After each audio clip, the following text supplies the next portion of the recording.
Assalamualaikum warahmatullahi wabarakatuh. Alhamdulilladzi hadana li hadza wa ma kunna linahtadiya laula an hadana Allah. Asyhadu an la ilaha illallah wa asyhadu anna Muhammadan abduhu wa rasuluh. Allahumma salli wa sallim wa barik ala sayyidina Muhammad wa ala alihi wa ashabihi wa li baitihi wa zurriyyatihi ajma'in wa ba'du. InsyaAllah Bapak, Saudara, sahabat yang dimuliakan Allah, pada pagi yang berkah ini kita akan mengkaji kitab Haqa'iq Anit Tasawuf. Sudah ada terjemahannya, silakan dicari. Namun alhamdulillah saya dapat hadiah dari masjid, warnanya masih kuning. Kitab kuning, Pak. Akhirnya kita punya dua, Ustaz, ya. Alhamdulillah. Ada satu pasal ketinggalan. Sebelum masuk ke bab mengambil baiat atau talqin kepada guru, ada satu pasal tertinggal. Sebelumnya mari kita buka dengan baca surah Al-Fatihah. Semoga Allah membuka mata pikiran kita dan memberkahi pengarang kitab Syekh Abdul Qadir Isa Asy-Syadzili Al-Qadiri. Al-Fatihah. A'udzubillahi minasyaitonir rajim. Bismillah.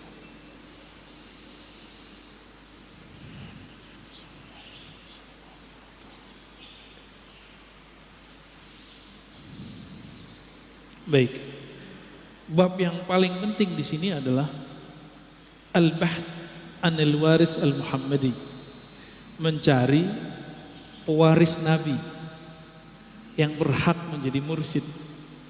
Jadi mursyid itu siapa? Gitu ya, bukan orang yang sekedar dapat ijazah, itu belum tentu. Mungkin dia dapat ijazah kemursyidan, tapi kualitasnya bisa jadi belum. Ya. Kita ringkas saja, jika seorang dokter harus sekolah dulu, harus ada praktek dulu, koas, lalu ada jam terbangnya. Dokter yang sudah lama berbeda kualitasnya dengan dokter yang baru, benar gak? Tukang urut juga begitu, sekali pegang udah tahu dia ini penyasalahnya ini. Jika ilmu yang zahir, mesti ada proses, ada pengangkatan, ada izin supaya tidak malpraktek, maka seorang mursyid, seorang murabbi, seorang guide rohani, dia mesti punya 4 kriteria minimal. Apa yang pertama? Ayyakuna aliman bil faraidil ainiyah. Di kitab saya halaman 69. Dia mengerti apa yang fardu ain. Gak mesti dia seorang mufti, seorang ulama besar. Yang penting dia mengerti persoalan apa yang wajib, apa yang sunnat. Itu cukup. Jadi tidak menjadi syarat seorang mursyid itu dia orang yang jago baca kitab. Tapi yang penting dia mengerti persoalan apa? Persoalan yang wajib. Ya. Yang kedua, ini yang paling mahal, ayyakuna arifan billah. Mursyid itu harus tahu mengenal arif kepada Allah.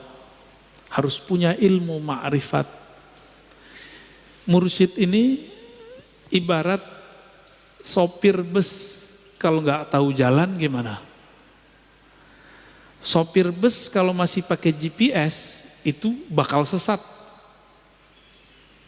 Tapi kalau sopir busnya GPS sudah di dalam dadanya, mau tersesat, dia bilang tenang, ada jalan lain.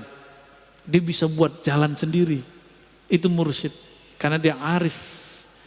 Dia mengenal Allah Subhanahu wa ta'ala. Allah itu sempit atau luas, Pak? Allah wasi'. Apa arti wasi'? Maha luas. Maka jalan menuju Allah itu banyak. Oleh karena itu orang-orang yang mengerdilkan torikot orang lain, lalu membesar-besarkan torikotnya, dia sama dengan orang-orang Badui yang dulu berdoa, ya Allah rahmati aku dan Muhammad saja, selain itu gak usah dirahmati. Apa kata Nabi? Dayakta rahmat Allah, kamu telah mengerdilkan rahmat Allah. Jadi hati-hati yang punya mazhab, punya manhaj, punya torikot, silakan percaya dengan guru, yakin dengan ilmu guru, tapi jangan merendahkan torikot yang lain. Tar kualat antum. Ya. Tar jadi makomnya makom badui. Ya. Beda dengan makom-makom yang lain. Dulu Umar begitu, awal-awal, tapi setelah mengerti beliau nggak begitu lagi. Lagi di luar, mendengar ada orang baca Quran, beda yang dia dengar dari Nabi. Itu orang dia seret. Kamu harus bertanggung jawab depan Nabi. Kan gitu bahasa-bahasa orang yang baru mengerti. Lalu Nabi kemudian bertanya, apa yang engkau baca? Dibacalah oleh orang yang disalahkan oleh Umar. Apa kata Nabi? Hakada uzil, begitulah ayat Quran diturunkan. Umar kamu baca. Dibaca oleh Sayyidina Umar berbeda sedikit dengan yang dibaca orang itu. Apa kata Nabi? Begitu juga diturunkan. Umar jadi faham bahwa jalan kebenaran itu banyak. Jadi jalan kebenaran itu luas, Pak. Namun iklan kecap nih bahaya ya. Hati-hati. Malu-maluin sesama torikot, sesama sufi saling hantam menghantam. Malu-maluin ya. Ayyakuna khabiran bitara'iq tazqiyatin nufus wa wasaili tarbiyatiha. Mengerti metodologi praktek pembersihan jiwa. Bukan hanya hafalan. Ini kan saya baca hafalan. Ini sebenarnya saya baca kitab begini. Ada dua hal Bapak Saudara yang makan Allah. Pertama biar saya nggak ngantuk. Karena biasanya subuh-subuh begini, malam tadi saya belum tidur biasanya. Yang kedua, karena mobilitas kita banyak, kapan saya baca kitabnya lagi kalau bukan sembari ngajar. Kira-kira begitu. Ya. Jadi seorang mursyid harus mengerti metode-metode apa? Tazkiyatun nafs, penyucian jiwa, dan gak boleh kaku. Kalimatnya tara'iq, jalan-jalan, metode-metode, bukan satu. Wasail, bukan wasilah, cara-cara, media-media. Jadi seorang mursyid itu yang ideal gak boleh kaku. Dia harus berkembang. Seperti itu yang diajarin guru saya, selesai. Kalau gak suka keluar. Gak begitu Pak. Tinggalin aja guru begitu. Ya.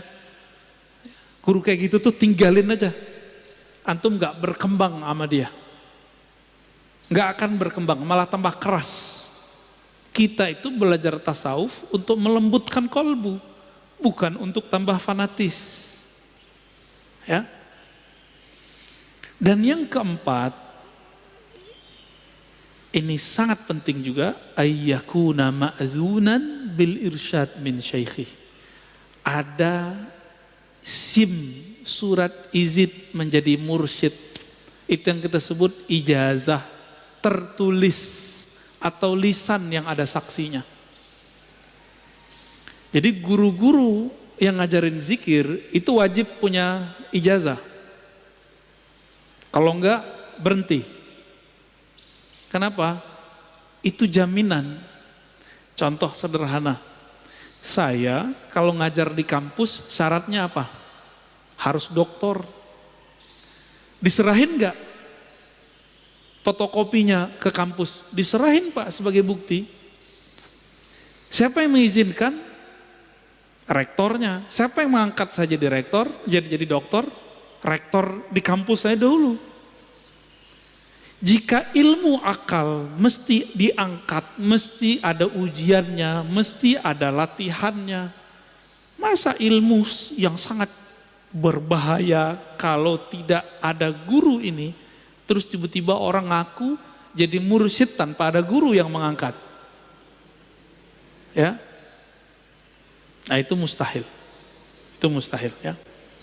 Nah, ini penting. Jadi ada 4. Apa yang pertama? Si mursyid mengerti ilmu fikih walaupun tidak sampai level ulama mufti. Yang kedua, dia punya ilmu ma'rifatullah. Ah, inilah yang manis dari kolbunya. Jadi manis madu yang ada di dalam diri seorang mursyid itu adalah ma'rifatnya kepada Allah. Apa kata Imam Yahya bin Mu'az Ar-Razi? Seorang wali itu menyimpan manis di kolbunya, yashummuha ahluha, yang pasti tercium oleh ahlinya, walaupun dia nggak pakai baju wali, nggak pakai baju ustadz, nggak pakai baju kiai, kecium Pak nanti. Lama kelamaan kecium. Yang paling susah mencerna dan mencium bau kewalian itu keluarga dekatnya. Kenapa? Dia biasa melihat sisi kemanusiaan, sisi manusiawi daripada si waliullah ini. Maka dia berpikir, masa suami saya wali, masa bapak saya wali, masa saudara saya wali, begitu. Jarang. Itulah rahasianya kenapa Abu Jahal, Abu Lahab tidak beriman kepada Nabi Muhammad sallallahu alaihi wasallam. Ya. Jadi jangan baper, Pak. Nabi Lut istrinya khianat gak? Nabi Nuh juga begitu, anak Nabi Nuh juga sama. Ya.